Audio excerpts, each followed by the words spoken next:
Duma doctor Marang Baloch तवारकना क्या बैठे बलूच वसाइल इस्तिसाल सराउती रिपोर्ट पेश बिका डॉक्टर मारंग बलूच। वो जो आप बात कर रही हैं BYC की, मारंग बलोच की, अनमस्क करें उनका मस्क शुदा ईवल शक्ल के पास आ जाओ, अब बलोच अवाम खड़ी हुई है। ये 1948 नहीं है, ये बंगाल नहीं है, ये बलूचिस्तान है। ये वही स्टडीज के दौरान मेरी वालदा ने फर्स्ट ईयर की फीस देने के लिए अपने कपड़े बेच दिए, सेकंड ईयर की फीस देने के लिए जो घर में ज्वेलरी थी वो बेचना पड़ा।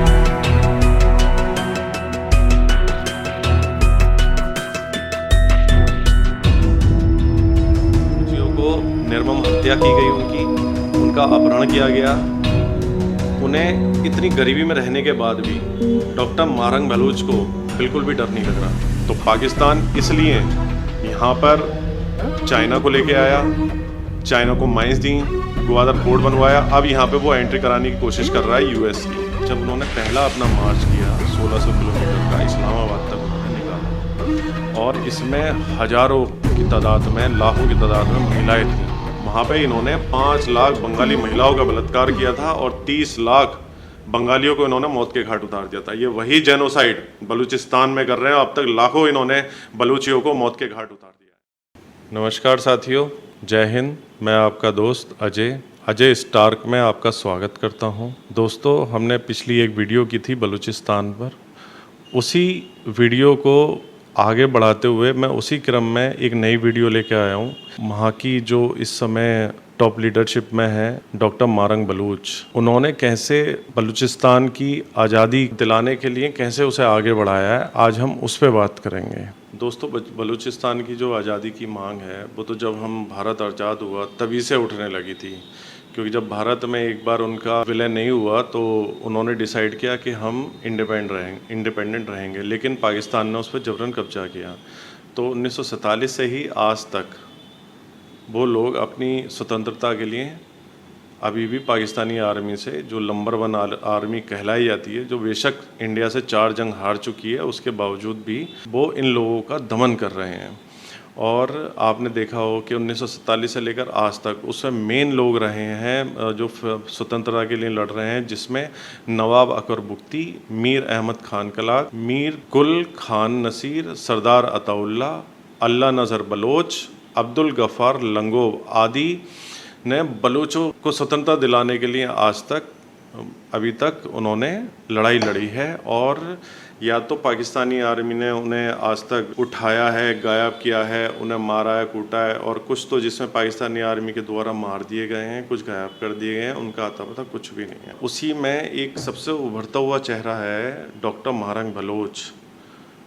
डॉक्टर मारंग बलोच, जिनके पिता को नंबर 1 आर्मी ने 2006 में, 2009 में उठाया, कई बार विरोध प्रदर्शन हुए, उसके बाद उन्हें छोड़ दिया गया वापस, लेकिन फाइनली उन्हें 2011 में उन्होंने उठाया और उसके बाद उन्हें वापस नहीं किया। बाद में जब बहुत ज़्यादा हल्ला होने लगा बलूचिस्तान में उनकी आज़ादी के लिए, तब जाके पाकिस्तानी नंबर 1 आर्मी ने, नंबर 1 आर्मी जिसे हम कहते हैं दुनिया की, जो आज तक एक जंग नहीं जीती है, उन्हें मार दिया और उनकी छत विच्छत बॉडी वापस बलूचियों को वापस कर दी।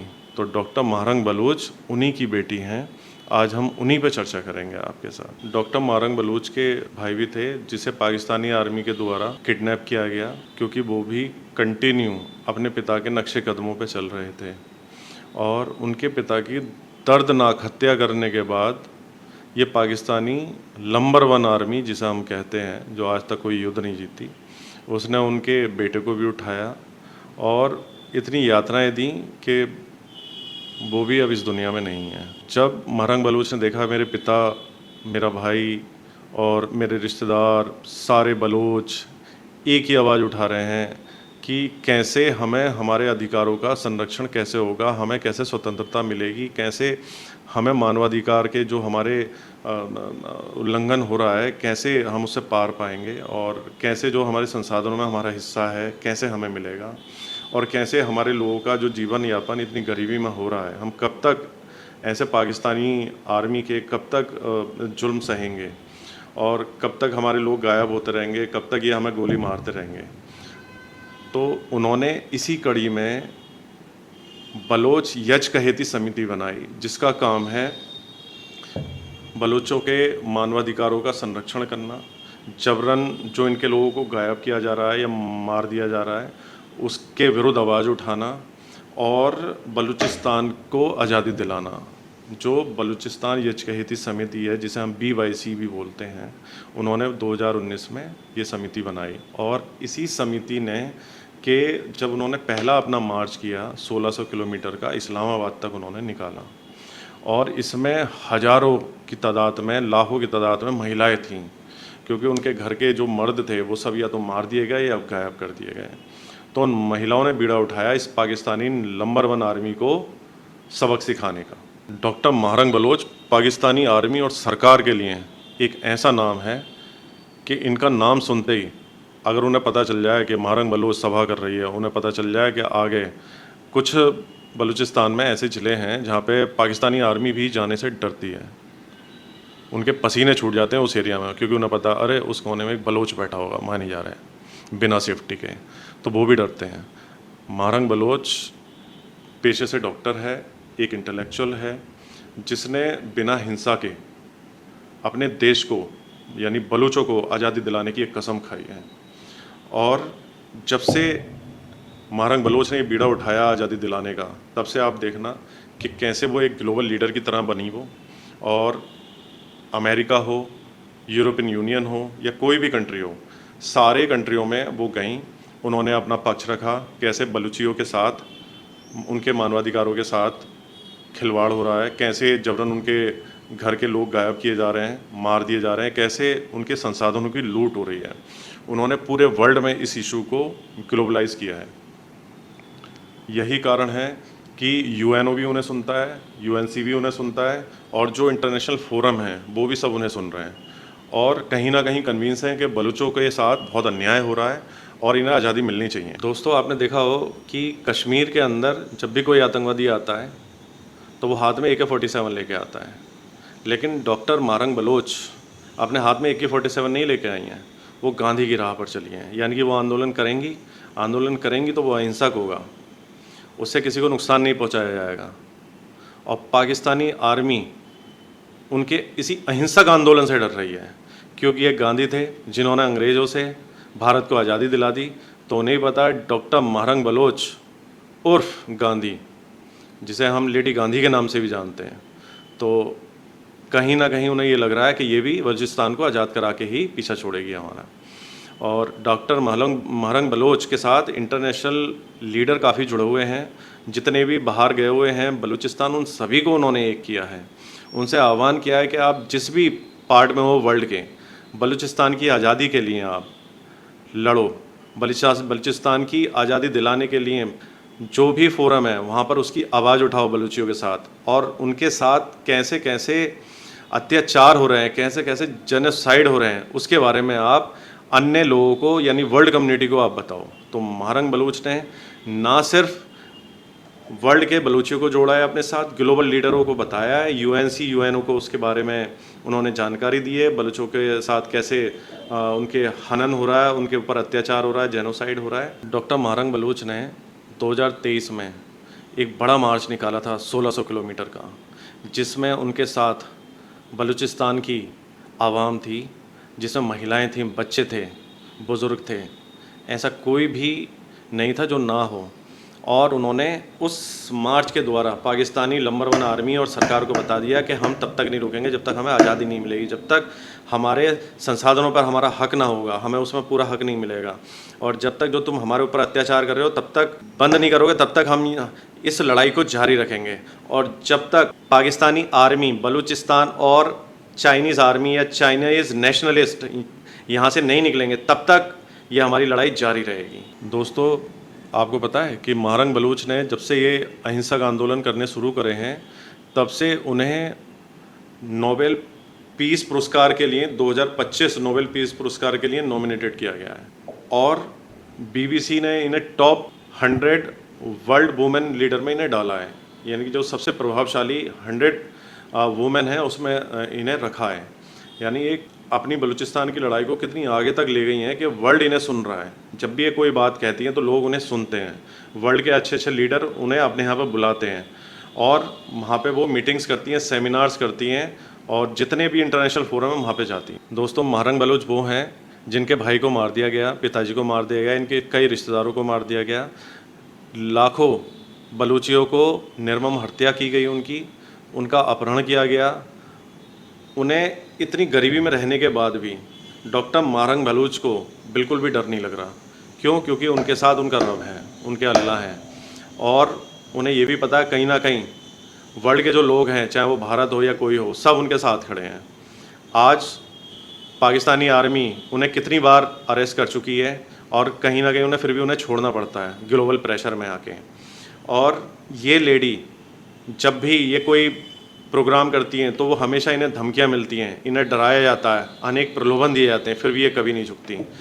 तो डॉक्टर महारंग बलूच वो लेडी है जो पाकिस्तानी नंबर 1 आर्मी और वहाँ की सरकार के नाक में उन्होंने दम कर रखा। पाकिस्तान की जो नोबेल पुरस्कार विजेता हैं मलाला, उन्होंने भी उनका समर्थन किया है और ग्रेटा थनबर्ग जो जलवायु कार्यकर्ता हैं उन्होंने भी उसका समर्थन किया। दोस्तों, ये इतना मेन फेस है बलूचिस्तान में। उन्होंने बताया है कि कैसे एक लेडी होकर उनके अंदर इतनी करेज है, इतना जिगरा है कि जो वहाँ के युवा हैं या वहाँ के अन्य लोग हैं उन्हें ये बता दिया उन्होंने कि डरने की ज़रूरत नहीं है। मैं एक 32 साल की लड़की होने के बावजूद, मैं अहिंसक होने के बावजूद, पाकिस्तानी आर्मी मेरा कुछ नहीं कर पा रही है तो तुम्हारा भी कुछ नहीं कर पाएगी। तो वो आह्वान करती हैं अपने बलूचिस्तान के एक एक लोग से कि आप मेरे साथ जुड़े रहो और एक दिन हमने चाहा और हमारे इसी कार्यकाल में, हमारे इसी जीवन काल में हम बलूचिस्तान को आज़ाद कराएं। दोस्तों, ये वही नंबर वन आर्मी है जो अपने आप को बड़ा चैम्पियन मानती है। उनके जितने भी आपने वो देखे हों, जर्नल देखे हों आपने, वो सब इतने बड़े बड़े बिल्ले पहने होते हैं कि जैसे कितनी बड़ी बड़ी जंग जीत के आए। ये वही नंबर 1 आर्मी है जिनके 94,000 सैनिकों की हमने पैंटें और पतलूनें उतरवा दी थी और इन्हें दौड़ा दौड़ा के मारा था, गिरा गिरा के मारा था और इन्हें नाक तक रगड़वा दी थी हमने। और जो बांग्लादेश है उसे आज़ाद कराया था। वहाँ पे इन्होंने 5 लाख बंगाली महिलाओं का बलात्कार किया था और 30 लाख बंगालियों को इन्होंने मौत के घाट उतार दिया था। ये वही जेनोसाइड बलूचिस्तान में कर रहे हैं। अब तक लाखों इन्होंने बलूचियों को मौत के घाट उतार दिया है और इन्होंने लगता है उससे कोई सबक नहीं सीखा है। अब जब बलूचिस्तान एक बार इनसे टूट के अलग हो जाएगा और आज़ाद हो जाएगा तो पाकिस्तान के पास क्या बचेगा? खैबर पख्तून में ना कोई संसाधन है, ना पंजाब में है, ना सिंध में है। सारे के सारे जो संसाधन हैं वो किस में हैं? बलूचिस्तान में, और कहीं भी नहीं है। तो पाकिस्तान इसलिए यहाँ पर चाइना को लेके आया, चाइना को माइंस दी, ग्वादर पोर्ट बनवाया। अब यहाँ पे वो एंट्री कराने की कोशिश कर रहा है यूएस की कि यहाँ पे देखो हमारे पास कितने संसाधन हैं, कॉपर है, गोल्ड है, कोयला है, खजूर है और खेती के लिए जलवायु कितनी उपयुक्त है। वो इन्हें लालच दे रहा है अमेरिका को कि रेयर मेटल है मेरे पास, आप आओ और यहाँ पे इन्वेस्ट करो, क्योंकि उसे पता है बलूचिस्तान उसके हाथ से निकल रहा है। जब चाइना ने सीपैक बनाया, जो बना रहे हैं वो अभी, और वो बलूचिस्तान से होकर निकल रहा है, तो पाकिस्तान ने सपने में भी ये नहीं सोचा होगा कि जो $65 बिलियन हम इन्वेस्ट कर रहे हैं यहाँ पे, चाइना पाकिस्तान इन्वेस्ट कर रहे हैं, उसकी हालत इतनी बुरी हो जाएगी कि ना वहाँ पे आपने देखा जो ग्वादर पोर्ट बना है, उस ग्वादर पोर्ट में सिर्फ 2% कार्गो ही वहाँ से एक्सपोर्ट होता है। यानी केवल 2% ही उस पूरे ग्वादर पोर्ट पे केवल 2% ही माल का आवागमन हो रहा है। आज तक वो 100% कभी भी नहीं हो पाया, और ये सिर्फ और सिर्फ क्योंकि बलूचियों को उनका हक नहीं मिला। उनके रेयर मेटल हों, गोल्ड हों, कॉपर हों, कोयला हों, वहाँ पे आप ये लगाओ कि 3-3 घरों में केवल एक घर में बिजली होती है, 2 घरों में बिजली नहीं है। वहाँ के लोगों को साफ पीने का पानी नहीं है, मतलब बेसिक इंफ्रास्ट्रक्चर नहीं है, सड़कें नहीं है, बच्चों के पढ़ने के लिए स्कूल नहीं है वहाँ पर। क्योंकि पाकिस्तानी आर्मी कभी भी नहीं चाहती, वहाँ की सरकार कभी भी नहीं चाहती कि ये लोग डेवलप हों, इसलिए वो यहाँ पर आके पाकिस्तानी आर्मी ने चाइना को बैठा दिया। पाकिस्तानी आर्मी के कुछ खास जर्नल्स आ गए और वो यहाँ के जो रेयर मेटल हैं या जो यहाँ की माइंस हैं वो बाहरी लोगों को बेच रहे हैं, लेकिन बलूचियों को उनका हक नहीं दिया कभी भी इन्होंने। दोस्तों, ये जो सिस्टमेटिक लूट पाकिस्तानी आर्मी ने मचा रखी है, वहाँ की सरकार ने मचा रखी है, तो इस सिस्टमेटिक लूट से मैं यूएनसी, यूएनओ और इंटरनेशनल कम्युनिटी से ये दरख्वास्त करता हूँ कि वो पाकिस्तान को एक ऑर्डर पास करें और सीधे बोलें कि आप इमीडिएट इफेक्ट से बलूचियों की लैंड, उनकी maritime boundaries and air space सब खाली करें विद इमीडिएट इफेक्ट। और बलूचिस्तान वालों, आप चिंता मत करो, आप हमारे भाई हो और हम आपके साथ हैं और आपकी आज़ादी के लिए हम ऐसे ही आपकी हौसला अफजाई करते रहेंगे जब तक आप आज़ाद ना हो जाएं पूरी तरीके से। तो अपनी वाणी को मैं यहीं विराम देता हूं और एक ही बात कहूँगा, जय हिंद, जय बलोच, जय हिंगलाज माता। हम आपके साथ हमेशा रहेंगे, चिंता ना करें, आपकी स्वतंत्रता तक, जब तक आप बिल्कुल स्वतंत्र ना हो जाएं।